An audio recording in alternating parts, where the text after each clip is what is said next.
If there's something that people should know about me, is that I love tabletop RPGs. Whether it's Pathfinder, Cyberpunk 2020, Lancer, you name it, I've probably looked into it, and it's always an interesting topic to bring up with my coworkers who do play. But there's always been one thing that has been a common denominator, which is when your player takes 3 seconds or an eternity to make a character. Because you can either be a simpleton and just copy and paste an existing character from the media you enjoy and give it a new coat of paint, or you ask your game master a bazillion questions about lore and then go fuck off in a cave for 3 billion years cooking up an OC with bazillion pages of backstory and art commission.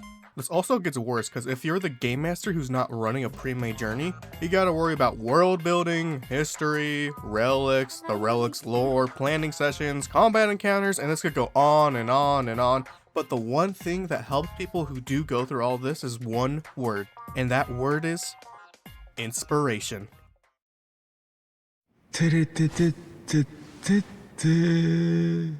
Whether looking at other media, music, books, or even world history, you name it, and depending on the person, they can get an abundance of inspiration that can get their creativity to fly through the wide blue skies forever. I've talked with people who sometimes struggle on creating things because it can get tough. If your character's backstory is too long or short enough, you're playing too tongue-in-cheek with your inspiration, will it fit in with the GM's world, and so on. Same thing goes about the game master when you're making a world from scratch. The amount of research and planning you gotta do is tedious and rewarding sometimes. For instance, I put everything in a doc in a Google Sheet, then a folder for characters and world building. Because I've been a game master and a player for multiple campaigns, my process for searching for inspiration is very dialed in, and at times extremely sporadic. With talking to my friends, as you will all see later, that inspirations come from, well, anywhere. Like for me, one of my main sources of media that I pull from for making characters, or places, is not surprisingly, music. I cast first feeling.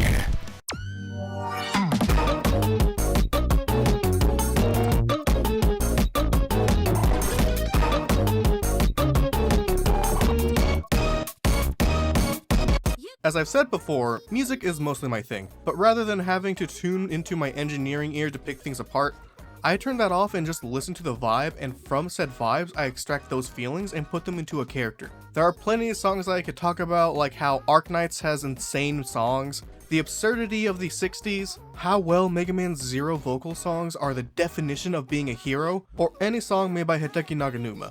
But there is this one song that I always use as a base for almost anything. And that song is this.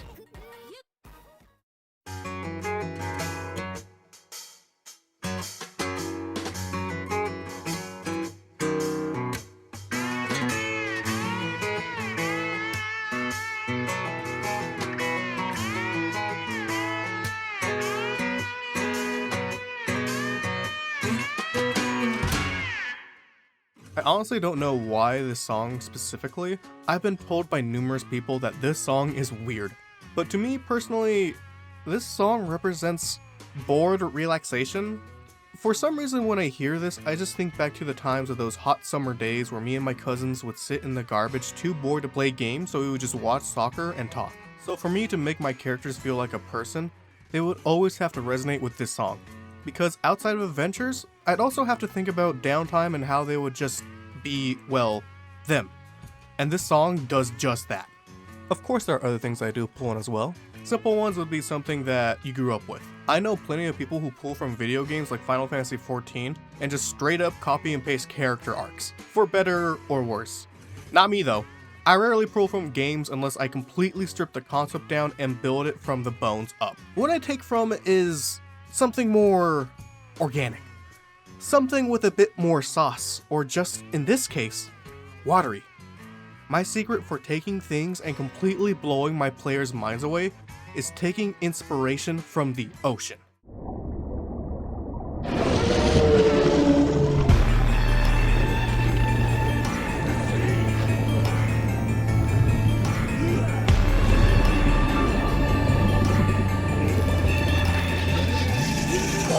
Hiding in the dark, kept myself in silence for too long. Tried to rewrite all my wrongs, but every day I'm feeling more anxious.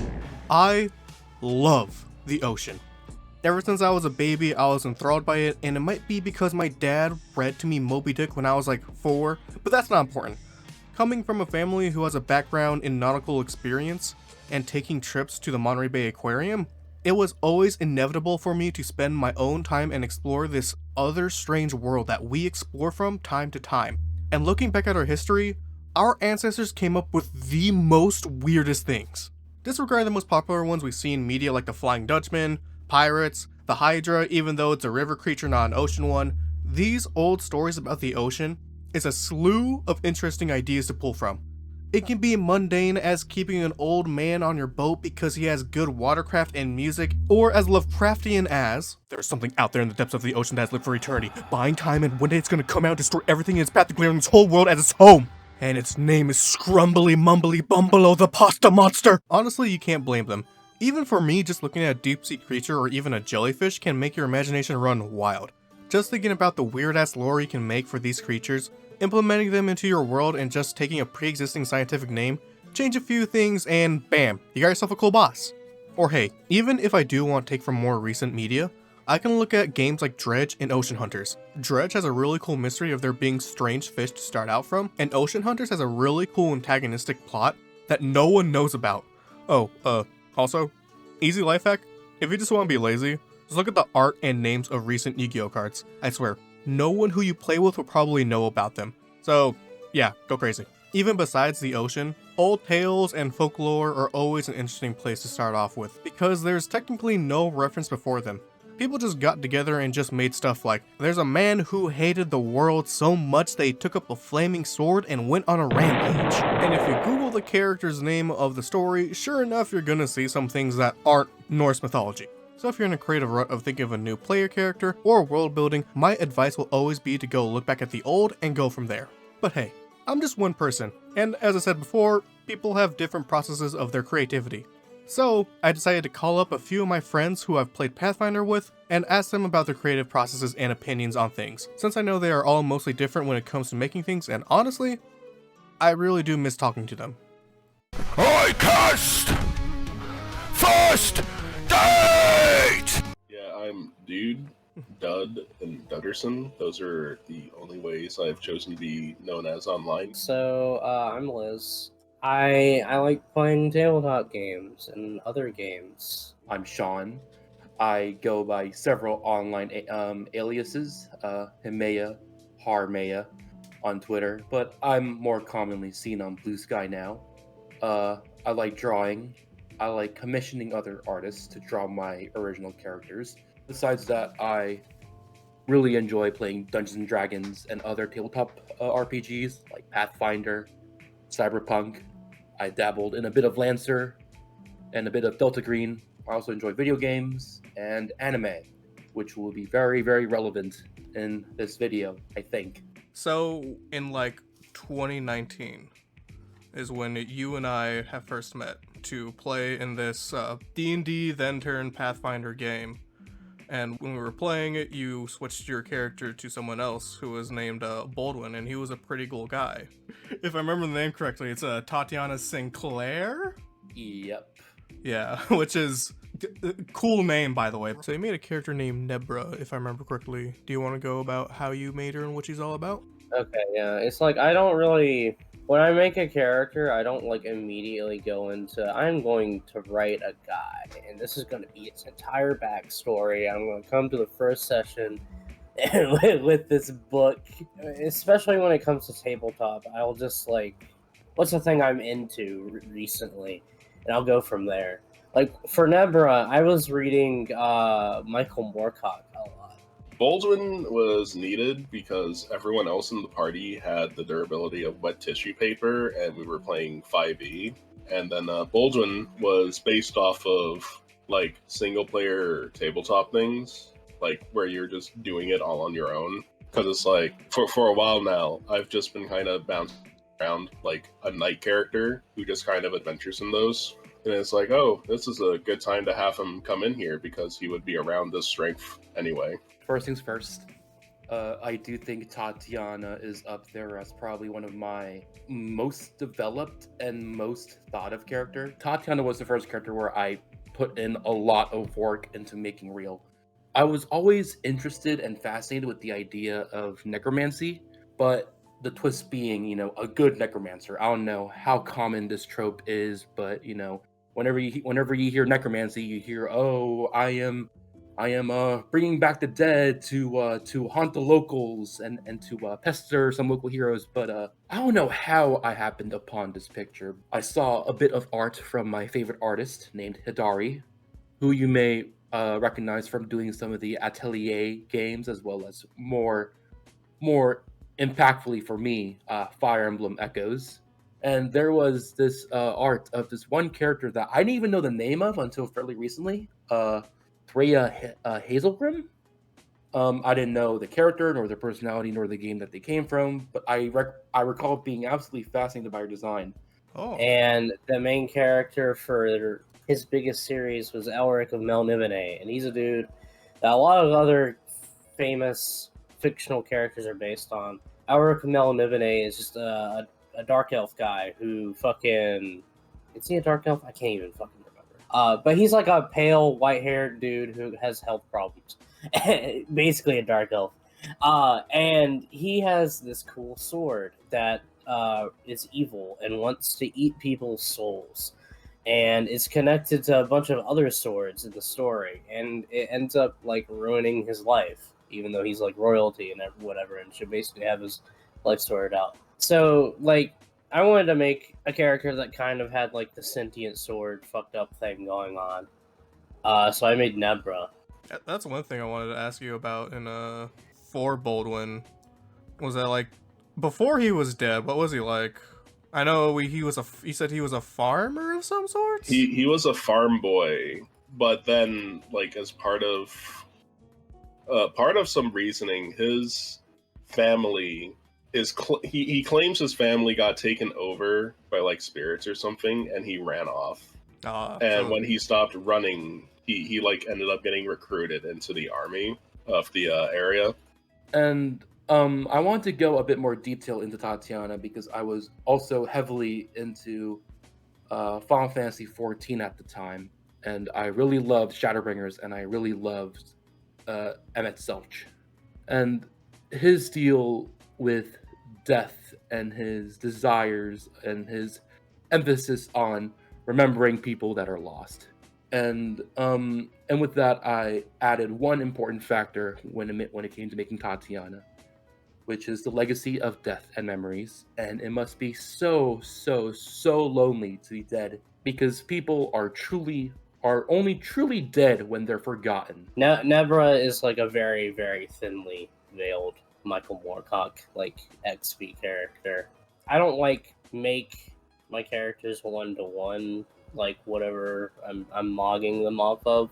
But I like to take inspiration from other things. I think trying to be wholly original is, I don't know, like people do that. I respect it, but I think you can get more into the roleplay aspect if you're not making something completely new out of thin air.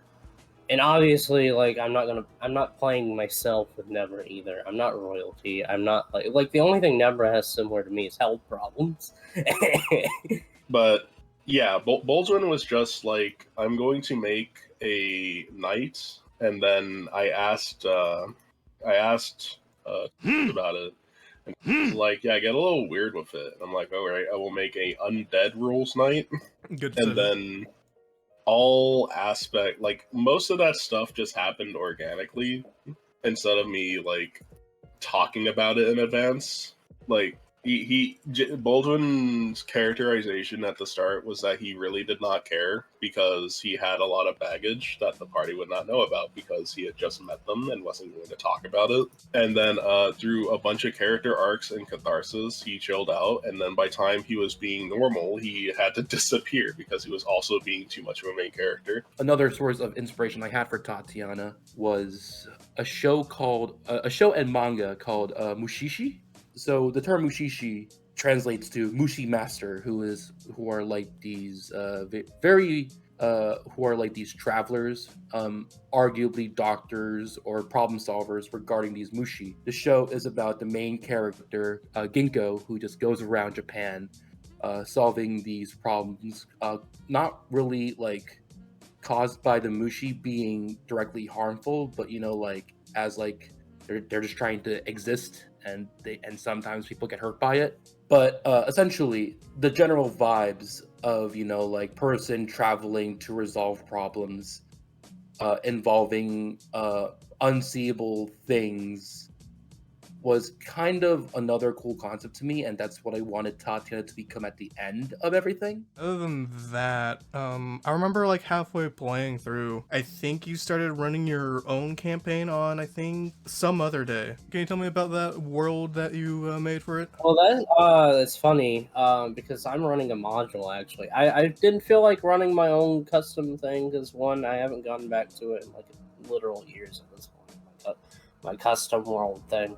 But it's it's actually just a module for Pathfinder 2nd Edition. It's Age of Ashes. It's set in Galarian. It was very simple for me to set up as a GM. I mean, I've been working on a homebrew world that is supposed to like enable kitchen sink design, where the main point of the world's creation is that like Starfinder and Pathfinder planet like layered on top of each other in time, basically, causing both to connect. So like half the planet is now like the Starfinder planet and the other half is still the Pathfinder planet, and that would like encourage and like allow players to actually just play whatever they wanted.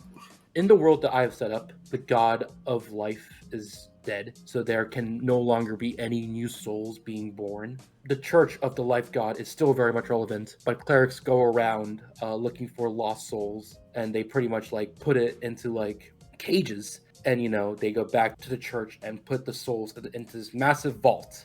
This was my first time DMing Pathfinder 2nd Edition, like as a new system. I didn't want to go straight into it with like fully custom world and like because I didn't understand how the encounters would work, because those first sessions are like really critical to seeing if people are going to like actually be into it and stay. And I think I did a pretty good job of like doing some flourishes and adding my own spin on the module for the first few days. But that's like so much work that I have been stuck working on making that like function as a homebrew idea that could work, because again, half of the planet is fantasy and then the other half is Starfinder bullshit. So in that setting, whenever a child is born, preferably a priest of the church or a priestess of the church is there to ensure that the birth goes successfully, to guarantee a safe birth, by plucking a soul out from the vault of souls and embodying it into the person. I think that's pretty much it on my end. Do you have any special notes for the viewers, special words of wisdom, as I say? Since I mostly talked about character building, I think the biggest thing is just like when it comes to tabletop, obviously, like not everything's going to be. This isn't going to be applicable to everything. Too many people get caught up in when I'm making my character for this new table I'm going to be at. I need to make them really interesting, and I need to give them a big backstory and all that. You really don't. A paragraph, really. Just have a good concept. You do not need to come to the table with a giant fucking paper of like your entire backstory, your life story, stuff like that. You don't need the minutia. The minutia will be built over the campaign. It's role play. You will get into the role of your character better by building it over time than trying to emulate this essay you've written about them. I mean, straight up, like, if you're ever thinking, oh man, this character concept might be too cringe, just talk to your DM about it. Like, it doesn't matter how the rest of the party feels. It matters how your DM feels about it, because if the rest of the party likes it and your DM does not, okay, you're not using it. That's literally it. So what you're telling me is, the greatest advice you could ever give me is make a character that people want to bone. Is that what I'm getting? Yes. Is that your final statement?